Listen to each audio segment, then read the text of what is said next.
I love it. I don't make any sort of fun. The only times I sort of I did a bit when the Chinese travel thing was taking off, because it was so interesting seeing young Chinese, and I'd try and explain, my connection with it.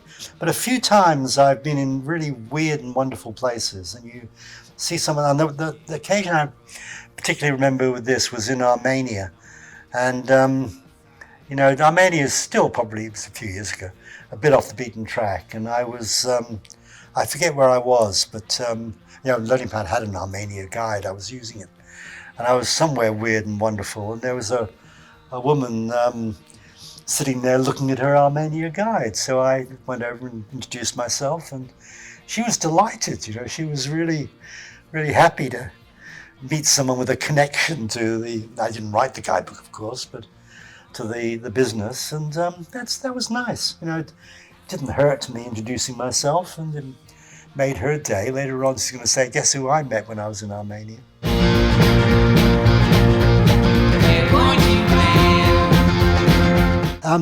It started to change in the three places where it changed. One was Ireland, and the second one was New Zealand, very closely followed by Australia.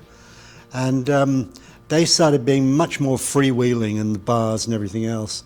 And I was actually on the board of Australian youth hostels when all this change was going through. And we really, I'd come from the backpacker hostel side of it into it, but the hostel people in Australia were very aware that they had to catch up, that if they didn't compete, they were going to be left off to one side. And it was really interesting, because they'd be coming to conferences in Europe, and they were sort of telling the Germans, "No, you can't keep on doing that, you've got to change." And the Germans say, "No, this is how hostels are. We are not going to change." Of course, they've had to. But I remember we built a new hostel in Melbourne when I was on the board. And, the first thing in the design of it was, where's the bar going to be? The bar was part of the construction of the whole thing. Really interesting.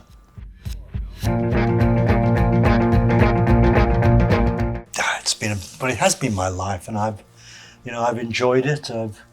I hope what I've done has helped other people to enjoy it as well. I hope it's been a two-way thing, but I'm not going to argue with it. And I've got lots of travel friends, and it's tedious how much travel I talk in some respects, but I've got friends who like it as well. So there you go.